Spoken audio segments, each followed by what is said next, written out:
Bapa kami yang di surga, kami bersyukur Bapa jika pada saat ini kami boleh ber-PA bersama. Kami juga mau mengingat Pak Petrus dan keluarga besar yang berduka atas meninggalnya ibunda tercinta. Tuhan kiranya memberikan kekuatan dan penghiburan.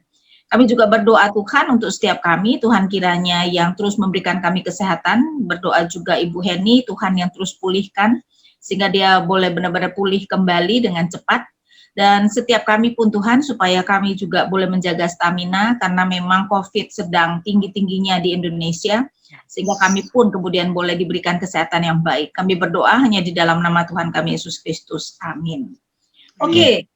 Kita akan melihat 2 Samuel 12 ya. Jadi kalau 2 Samuel 11 itu adalah tentang Daud yang berzina dengan Batsyeba, maka 2 Samuel 12 adalah Tuhan memberikan hukuman ya. Kita memberikan judul Tuhan menghajar yang dikasihinya.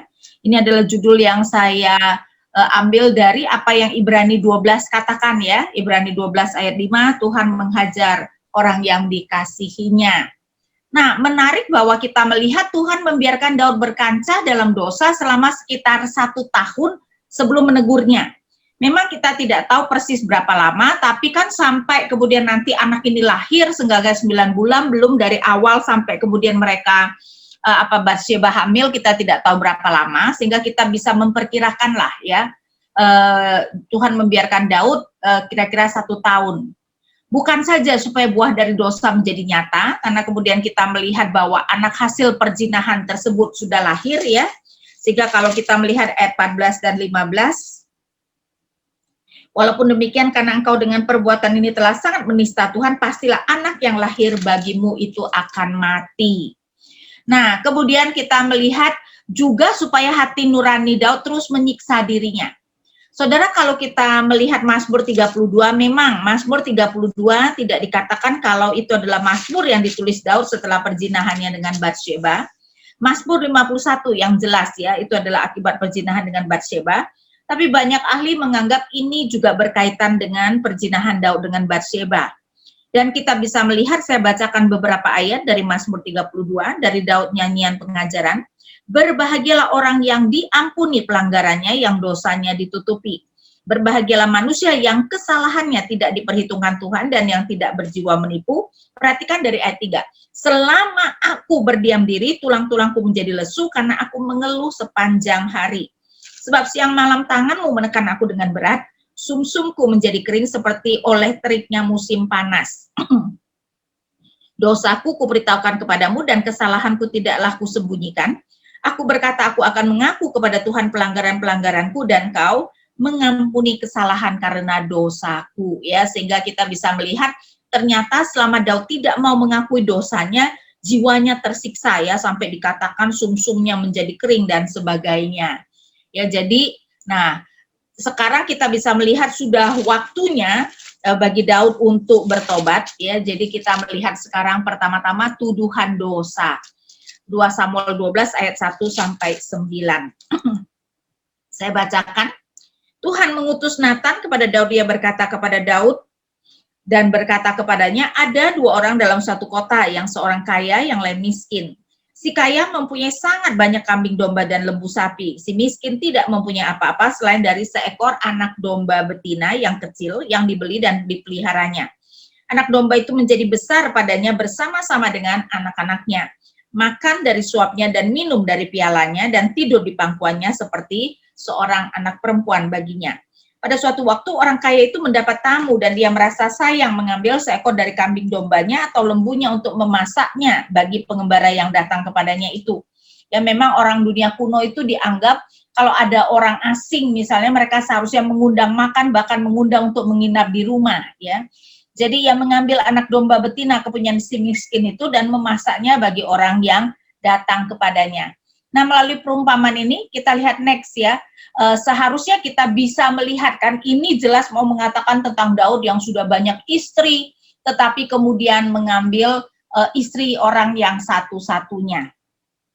Nah, saudara, kita bisa melihat Tuhan mengutus Nathan. Jadi adalah anugerah Tuhan ketika Tuhan menyatakan dosa umatnya. Kenapa? Karena kalau Tuhan tidak menyatakan dosa umatnya, umat tidak akan bertobat, Tuhan akan terus murka kepada umatnya tersebut.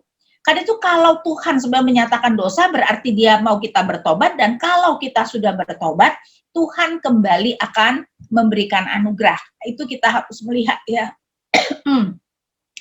Adalah anugerah ketika Tuhan menyatakan dosa umatnya. Dan Nathan memberikan perumpamaan.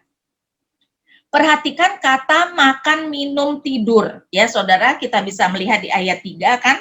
Dikatakan si miskin tidak mempunyai apa-apa selain daripada seekor anak domba betina yang kecil yang dibeli dan dipeliharanya.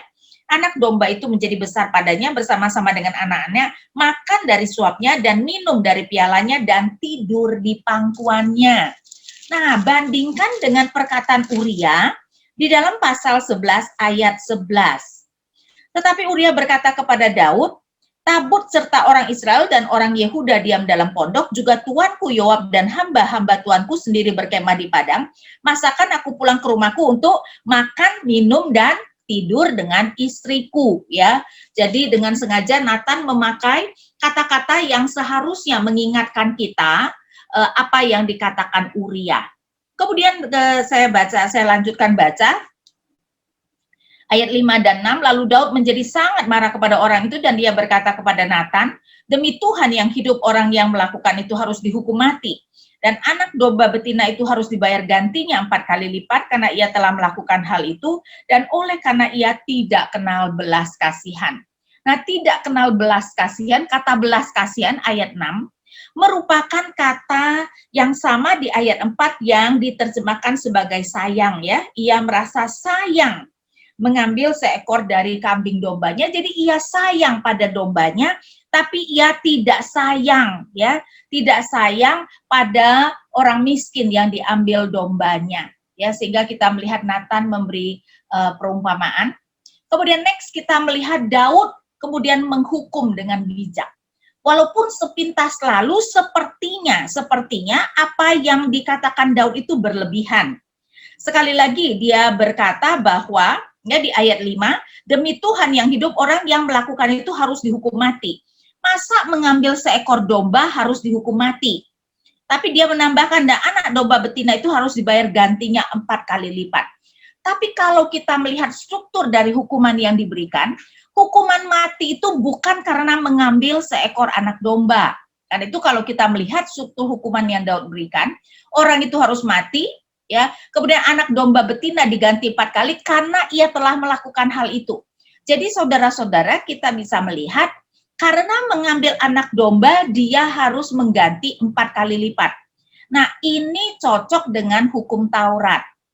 Ya, jadi memang hukum Taurat mengatakan kalau misalnya mengambil barang orang dan barangnya masih ada membayar 2 kali lipat, ya itu bisa kita lihat di dalam Keluaran 22 ayat 1, ya, saya tunjukkan.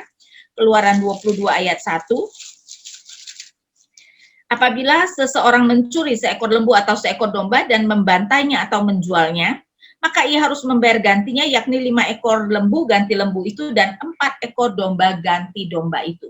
Jadi anak domba betina diganti 4 itu masuk akal karena dia sudah mencuri dan menyembelihnya. Tapi kalau kita melihat strukturnya, kenapa orang itu harus dihukum mati? Nah, ternyata oleh karena ia tidak kenal belas kasihan. Jadi hukuman matinya bukan karena seekor anak domba. Ya, jadi lebih karena orang itu tidak kenal belas kasihan. Dan memang ya, Bapak Ibu dan Saudara sekalian, kita harus mengerti bahwa hukum dalam Alkitab itu tidak semua sama tingginya. Tentu saja kita mengerti bahwa hukum kasih merupakan hukum yang paling tinggi. Tetapi selain hukum kasih, ternyata kita bisa melihat bahwa hukum belas kasihan juga adalah hukum yang sangat tinggi. Karena itu saya bacakan Matius 23 ayat 23 ya, Matius 23 ayat 23.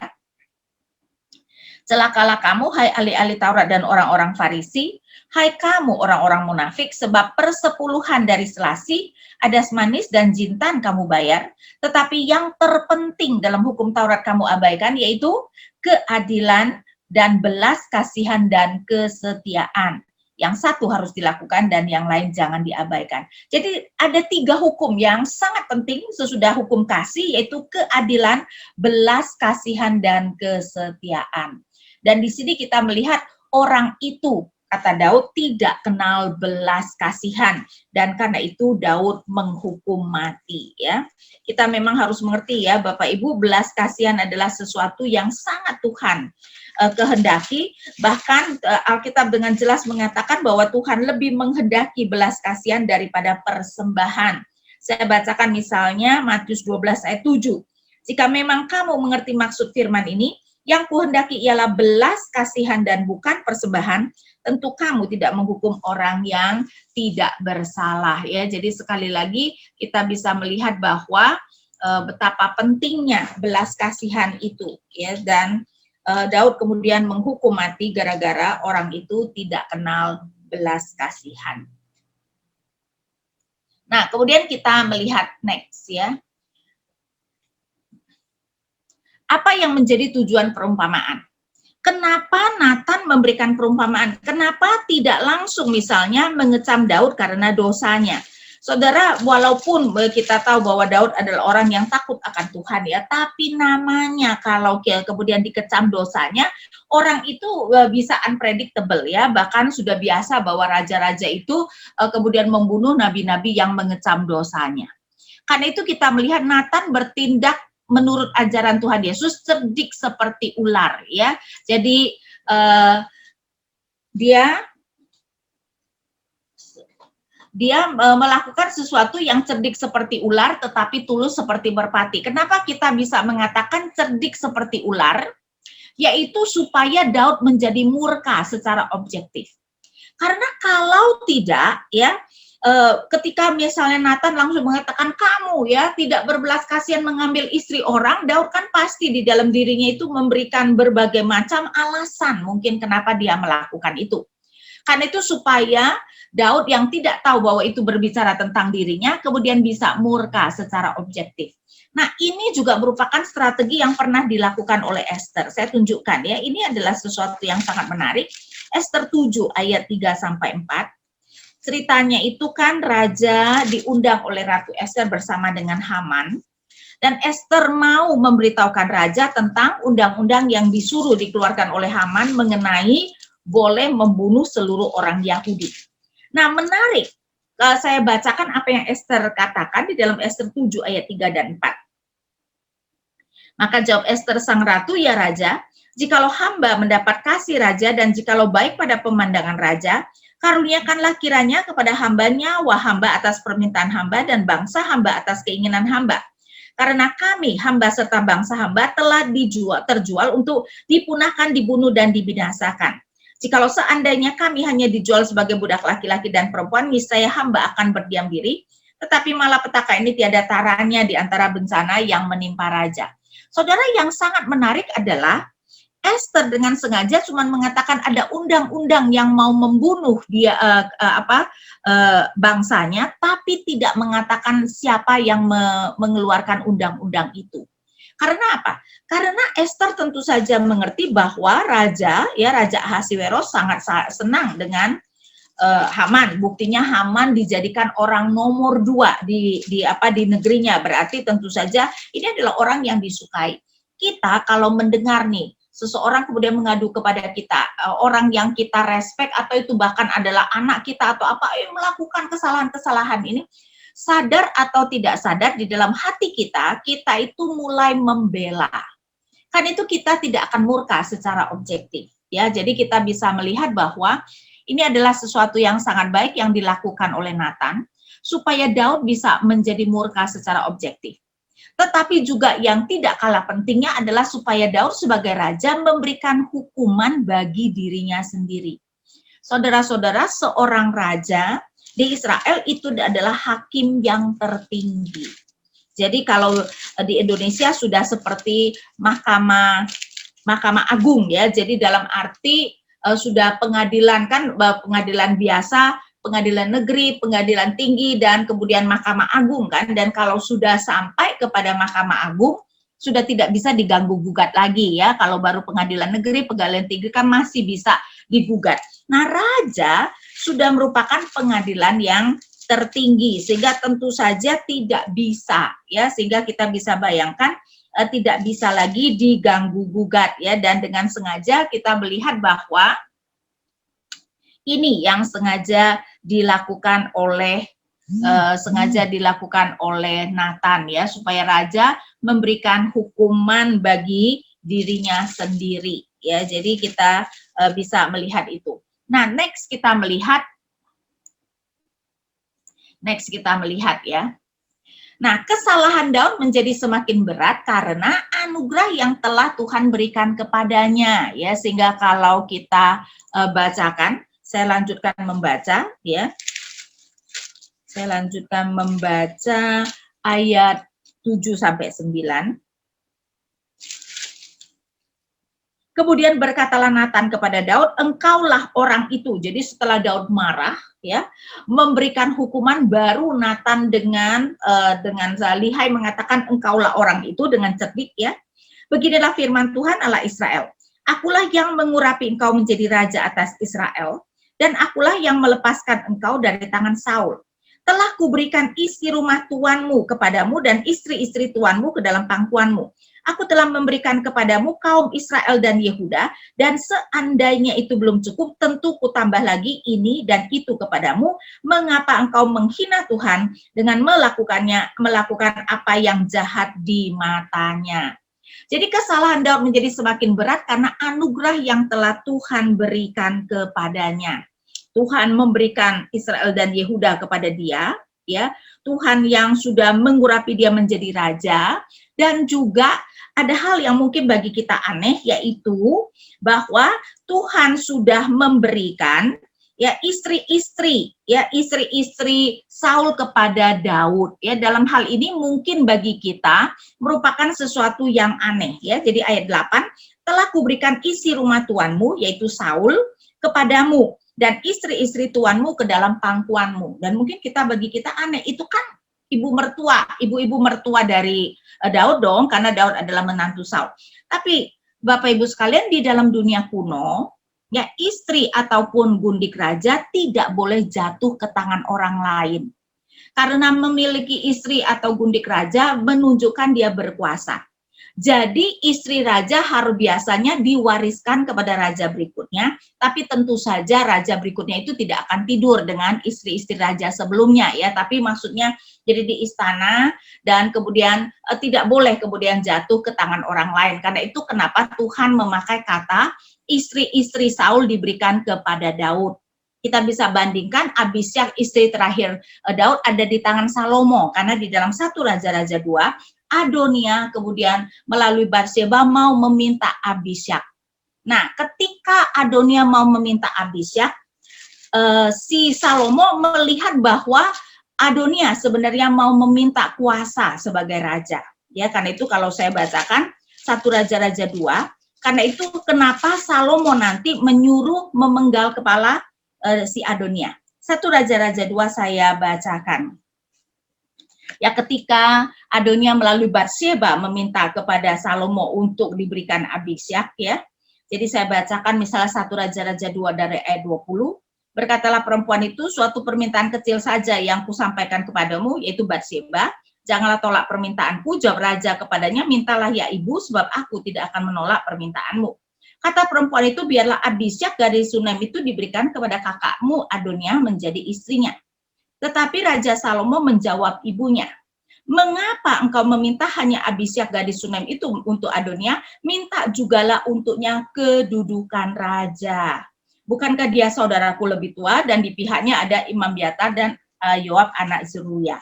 Jadi Salomo melihat permintaan Adonia sebenarnya adalah meminta kuasa menjadi raja. Ya, jadi memang di dalam dunia kuno memiliki istri raja itu menunjukkan dia berkuasa. Nah, next kita lihat.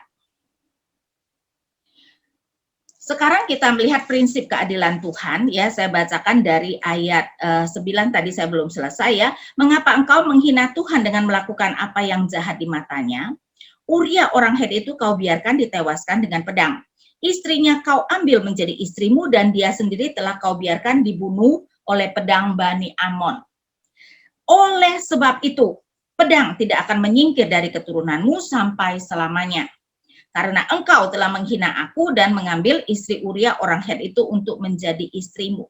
Beginilah firman Tuhan, bahwasanya malapetaka akan kutimpakan ke atasmu yang datang dari kaum keluargamu sendiri. Aku akan mengambil istri-istrimu di depan matamu dan memberikannya kepada orang lain. Orang itu akan tidur dengan istri-istrimu di siang hari. Sebab engkau telah melakukannya secara tersembunyi, tetapi aku akan melakukan hal itu di depan seluruh Israel secara terang-terangan. Lalu berkatalah Daud kepada Nathan, aku sudah berdosa kepada Tuhan. Dan Nathan berkata kepada Daud, Tuhan telah menjauhkan dosamu itu, engkau tidak akan mati. Walaupun demikian, karena engkau dengan perbuatan ini telah sangat menista Tuhan, pastilah anak yang lahir bagimu itu akan mati. Nah, di sini Bapak Ibu sekalian ya, kita bisa melihat betapa ya, ini adalah bagian penghakiman, pertobatan dan pengampunan. Pertama-tama prinsip keadilan Tuhan adalah mata ganti mata. Kan itu ditekankan di ayat 9, Daud yang membunuh Uria dengan pedang, ya, dan tentu saja kita ingat ya, di dalam pasal 11 ayat 25, Uria itu kemudian berkatalah Daud kepada suruhan itu, beginilah kau katakan kepada Yoab, janganlah sebal hatimu karena perkara itu, sebab sudah biasa pedang makan orang ini atau orang itu. Dan kita tahu ya, Uria memang sengaja diletakkan di medan pertempuran yang paling dahsyat, biar dia mati di pedang lawan. Nah, karena Daud membunuh Uria dengan pedang, sekarang mendapatkan hukuman pedang tidak akan menyingkir dari keturunanmu. Menarik ya, Daud tadi mengatakan bahwa orang kaya itu harus membayar 4 kali lipat untuk domba yang diambil. Nanti Daud membayar nyawa Uria dengan 4 nyawa anaknya seperti keputusan Daud sendiri. Pertama adalah hasil perzinahan itu yang nanti kita lihat sebentar lagi akan Tuhan matikan. Kemudian nanti Amnon ya yang dibunuh Absalom, kemudian Absalom yang memberontak dan dibunuh oleh Yoab, dan terakhir Adonia yang kemudian dibunuh oleh Salomo. Ya, sehingga kita melihat pertama-tama adalah soal pedang, dan sekali lagi ini menunjukkan ya prinsip keadilan Tuhan, mata ganti mata, gigi ganti gigi, nyawa ganti nyawa. Tapi bukan itu saja. Next kita lihat Daud kan kesalahannya membunuh Uria, tetapi juga yang lainnya adalah mengambil istri orang. Ya, karena itu kita melihat next ya, Daud yang mengambil istri orang, istri-istrinya akan diambil oleh kaum keluarganya sendiri. Itu yang bisa tadi sudah saya baca di ayat 11 dan 12. Ya, jadi dia mengambil istri orang, nanti istri-istrinya akan diambil oleh kaum keluarga dengan sengaja, karena ini sebenarnya dia tuh mengambil istri orang yang dekat dengan dia. Ingat ya, Batsyeba itu diperkenalkan sebagai anak perempuan Eliam dan istri orang Het ya, Uria orang Het, karena mereka adalah pahlawan-pahlawan Daud. Jadi Daud itu mengambil istri dari orang yang dekat dengan dia, nanti istri-istrinya akan diambil oleh kaum keluarganya sendiri, dan kalau kita lihat itu adalah Absalom anaknya sendiri. Ya, nanti sejalan dengan waktu kita bisa melihat bahwa nanti kan Daud harus melarikan diri dari Yerusalem karena Absalom mau memberontak ya. Dan Daud meninggalkan 10 gundiknya di Yerusalem ketika dia melarikan diri. Nah, atas nasihat Ahitofel ya, atas nasihat Ahitofel, mari kita melihat pasal 16 ayat 20 sampai 23. Ini yang kemudian dinasihatkan Ahitofel. 2 Samuel 16 ayat 20 sampai 23. Kemudian berkatalah Absalom kepada Ahitofel, berilah nasihat, apakah yang harus kita perbuat? Lalu jawab Ahitofel kepada Absalom, hampirilah gundik-gundik ayahmu yang ditinggalkannya untuk menunggu istana. Apabila seluruh Israel mendengar bahwa engkau telah membuat dirimu dibenci oleh ayahmu, maka segala orang yang menyertai engkau akan dikuatkan hatinya. Maka dibentangkanlah kemah bagi Absalom di atas soto, lalu Absalom menghampiri gundik-gundik ayahnya di depan mata seluruh Israel. Pada waktu itu nasihat yang diberikan Ahitofel adalah sama dengan petunjuk yang dimintakan daripada Allah. Demikianlah dinilai setiap nasihat Ahitofel baik oleh Daud maupun oleh Absalom. Jadi ini adalah dengan sengaja, bukan karena Absalom tergiur dengan istri-istri Daud ya, tetapi karena Ahitofel berpikir seperti itu. Bagaimanapun juga Absalom adalah anak Daud. Mungkin pengikut-pengikut Daud ya, pengikut Absalom ada kekhawatiran. Bagaimana kalau ternyata Absalom kalah? Daud karena adalah ayah Absalom bisa saja mengampuni Absalom, tapi kita-kita ini kan bukan anak Daud, maka nanti Absalom diampuni, kita yang dibunuh. Jadi dengan melakukan dosa yang dalam hal ini ya boleh dibilang tanda kutip tidak bisa diampuni oleh seorang ayah, yaitu anaknya tidur dengan istri-istrinya, maka pengikut-pengikut Absalom kemudian bisa yakin Absalom tidak mungkin berbaikan dengan Daud. Nah, itu yang hendak Ahitofel katakan.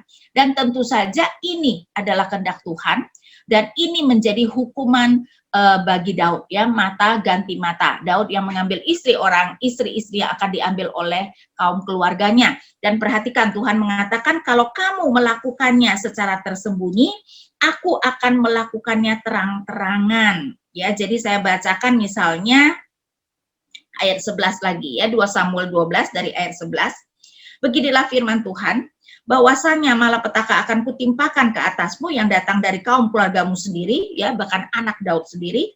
Aku akan mengambil istri-istrimu di depan matamu dan memberikannya kepada orang lain. Orang itu akan tidur dengan istri-istrimu di siang hari. Sebab engkau telah melakukannya secara tersembunyi, tetapi aku akan melakukan hal itu di depan seluruh Israel secara terang-terangan. Tapi bukan itu saja. Kemudian hukuman berikutnya adalah ternyata bahwa anak dari perzinahan itu akan mati.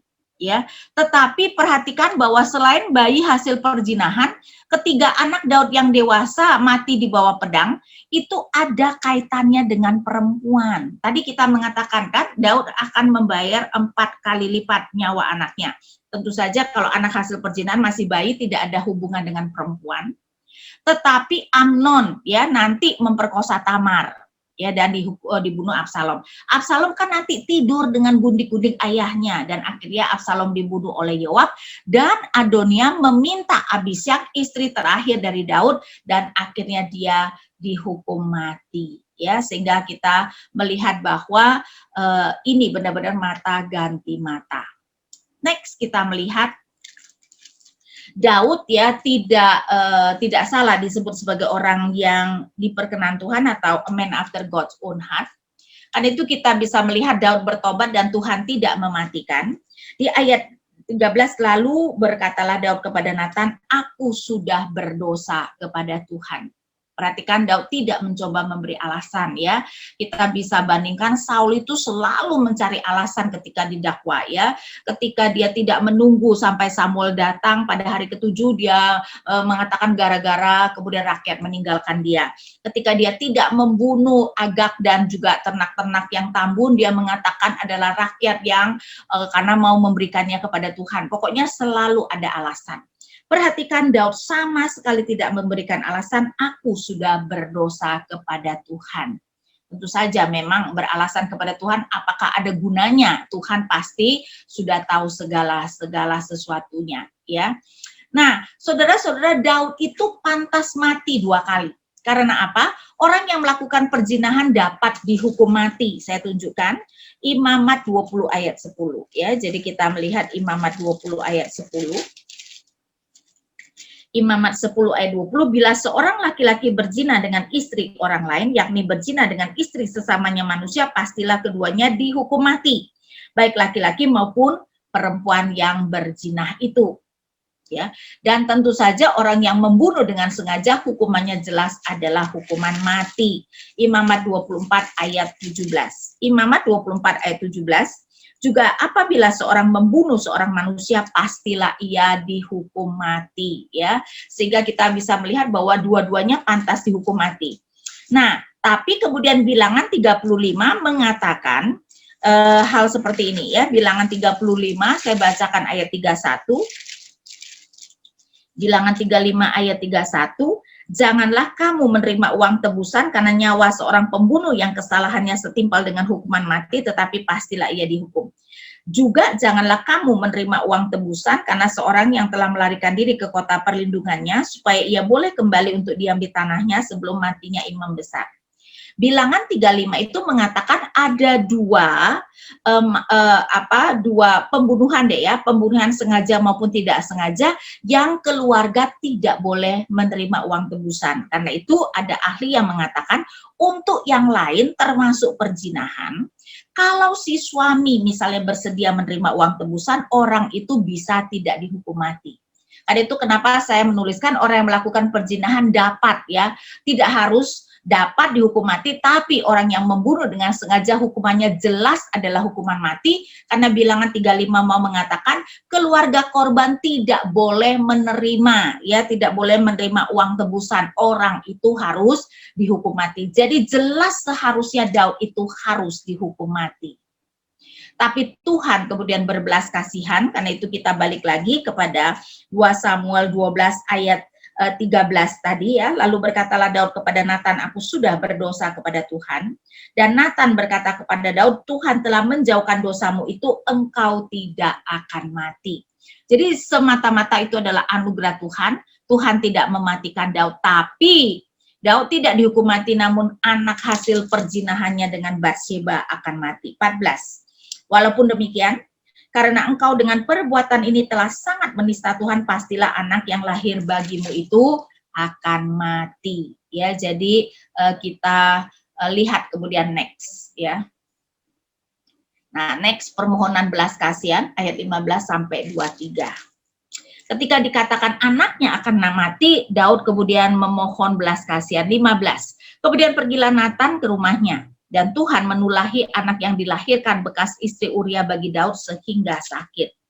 Lalu Daud memohon kepada Allah oleh karena anak itu, ia berpuasa dengan tekun dan apabila ia masuk ke dalam semalam-malaman itu ia berbaring di tanah.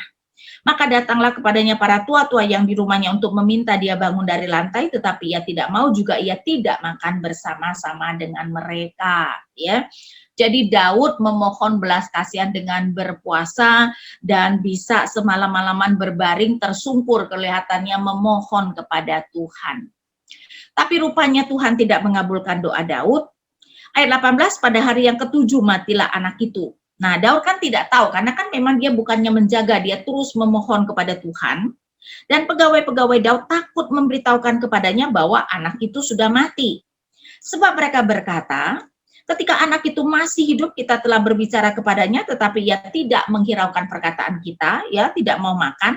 Bagaimana kita dapat mengatakan kepadanya anak itu sudah mati, jangan-jangan ia mencelakakan diri. Ketika Daud melihat bahwa pegawai-pegawainya berbisik-bisik, rupanya Daud juga ya sangat berhikmat, dia tahu ya, mengertilah ia bahwa anak itu sudah mati. Lalu Daud bertanya kepada pegawai-pegawai, sudah matikah anak itu? Jawab mereka, sudah.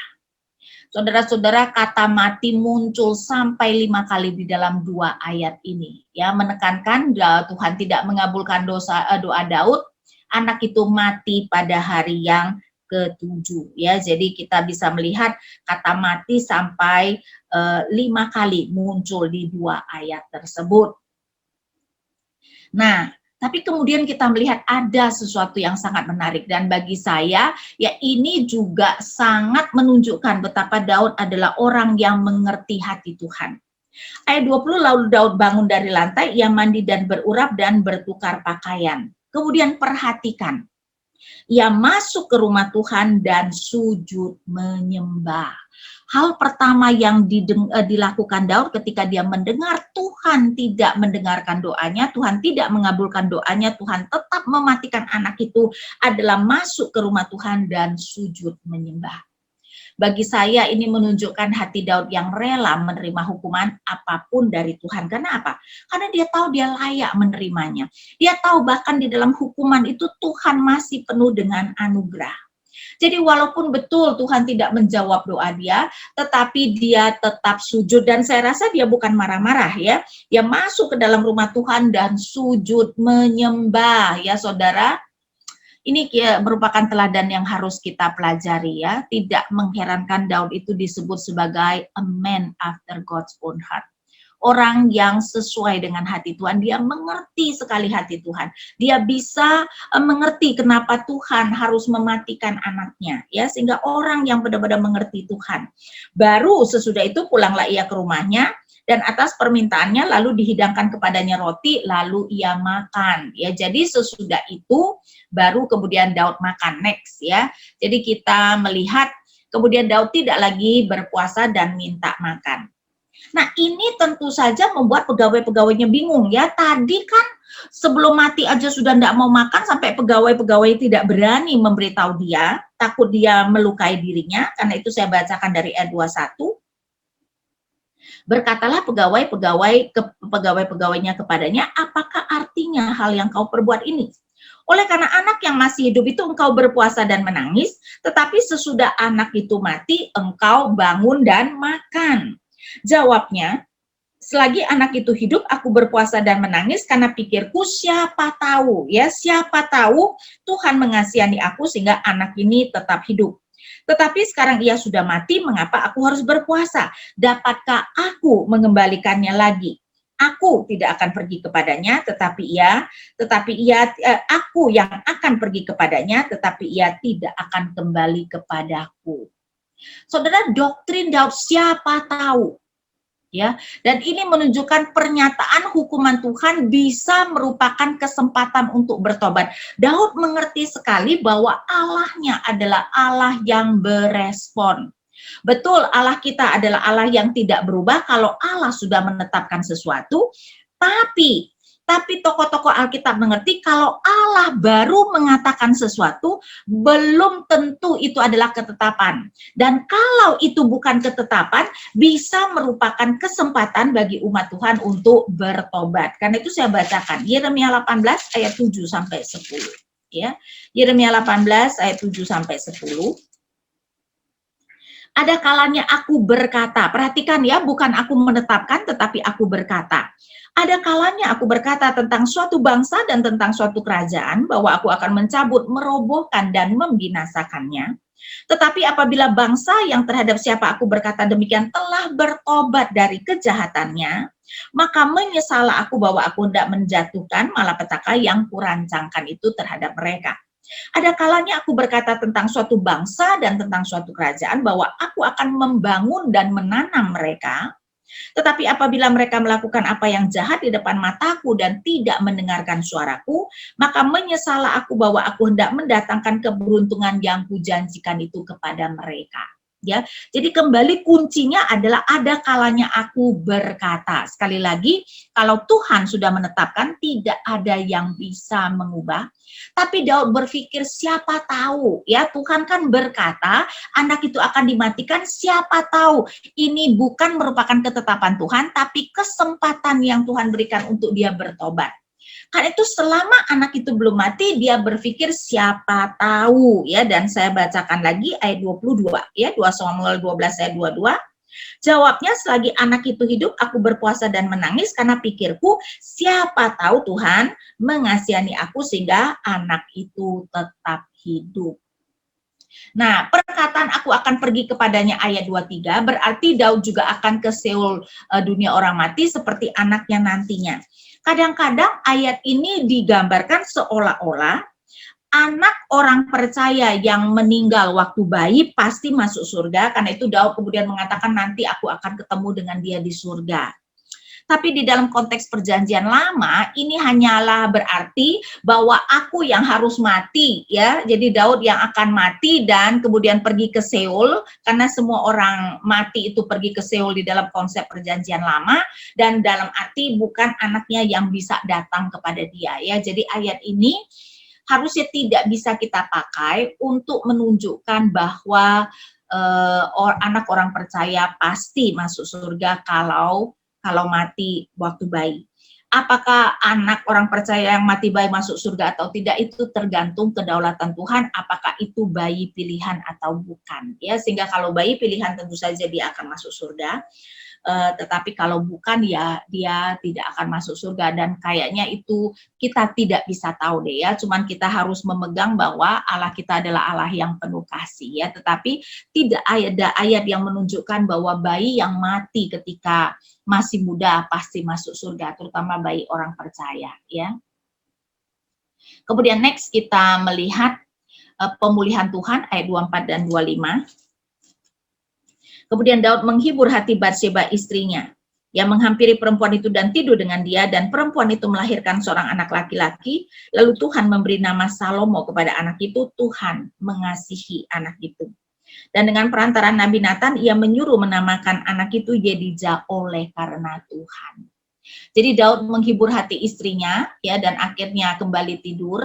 Dan menarik bahwa di ayat 24 pertama kali Batsheba disebut sebagai istri Daud, ya. Kemudian Daud menghibur hati Batsheba istrinya. Jadi kita melihat bahwa setelah penghakiman Tuhan memulihkan. Dan untuk pertama kalinya Batsheba disebut istri Daud, berarti sekarang Tuhan mengakui dia sebagai istri Daud. Dan berarti anak yang nanti akan lahir bukan lagi hasil anak perzinahan, karena sekarang Batsheba sah sebagai istri Daud. Sebelumnya Batsheba tidak pernah disebut sebagai istri Daud. Kalau saya bandingkan misalnya ayat 15 sebelumnya, ya. Kemudian pergilah Nathan ke rumahnya dan Tuhan menulahi anak yang dilahirkan bekas istri Uria bagi Daud. Dengan sengaja tidak dikatakan istri Daud, tapi bekas istri Uria bagi Daud. Nah, Daud memberi nama Salomo dari kata shalom, ya, berkaitan dengan shalom yang Tuhan berikan bagi Israel. Coba kita lihat 1 Tawarikh 22. 1 Tawarikh 22 ayat 9. 1 Tawarikh 22 ayat 9. Saya bacakan, ya. Sesungguhnya seorang anak laki-laki akan lahir bagimu, ia akan menjadi seorang yang dikaruniakan keamanan. Aku akan mengaruniakan keamanan kepadanya dari segala musuhnya di sekeliling, ia akan bernama Salomo. Sejahtera dan sentosa akan kuberikan atas Israel pada zamannya. Tapi Tuhan memberi nama anak tersebut Yedija, yang berarti dikasihi Yahweh, ya, yaitu adalah singkatan dari Yahweh, Yedija yang dikasihi Yahweh. Nah, menarik, saya mau menghubungkan dengan Mazmur 127, ya Bapak Ibu, ini adalah satu hal yang sangat menarik. Mazmur 127 adalah Mazmur Salomo. Nah, di dalam Mazmur ini adalah Mazmur yang saya yakin sangat terkenal. Saya bacakan 3 ayat pertama saja. 2 ayat pertama saja, ya. Mazmur 127, jikalau bukan Tuhan yang membangun rumah, sia-sialah usaha orang yang membangunnya. Jikalau bukan Tuhan yang mengawal kota, sia-sialah pengawal berjaga-jaga. Sia-sialah kamu bangun pagi-pagi dan duduk-duduk sampai jauh malam dan makan roti yang diperolehnya dengan susah payah, sebab ia memberikannya kepada yang dicintainya pada waktu tidur. Jadi ini adalah 2 ayat yang mengatakan, kalau sebenarnya, ya, bukan kita membangun rumah atas kehendak Tuhan, berarti sia-sia. Sia-sia bukan dalam arti tidak bisa membangun. Kita tahu bahwa orang tidak percaya juga bisa membangun kota yang sangat baik, rumah yang sangat baik, tapi dalam arti bahwa semuanya itu tidak diperhitungkan Tuhan. Percuma apa yang kamu lakukan, tidak diperhitungkan Tuhan. Tetapi di ayat-ayat 2 menarik, sebab ia memberikan kepada yang dicintainya pada waktu tidur. Saudara, yang dicintainya itu adalah nama Salomo yang diberi Tuhan. Dan ini adalah permainan kata dengan Yedija, yang dikasihi Yahweh. Ya, jadi Salomo mau mengatakan bahwa sebagai orang yang dikasihi Tuhan, dia mendapat segalanya pada waktu tidur. Saudara tahu nggak kenapa Salomo bisa mengatakan seperti itu?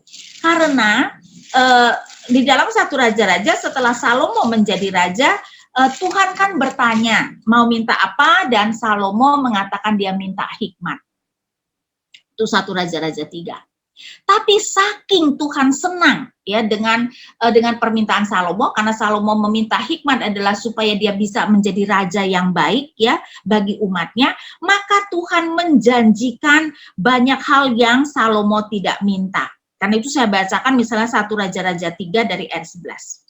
Jadi berfirmanlah Allah kepadanya, oleh karena engkau telah meminta hal yang demikian dan tidak meminta umur panjang atau kekayaan atau nyawa musuhmu, melainkan pengertian untuk memutuskan hukum, maka sesungguhnya aku melakukan sesuai dengan permintaan itu. Sesungguhnya aku memberikan kepadamu hati yang penuh hikmat dan pengertian, sehingga sebelum engkau tidak ada seorang pun seperti engkau, dan sesudah engkau takkan bangkit seorang pun seperti engkau.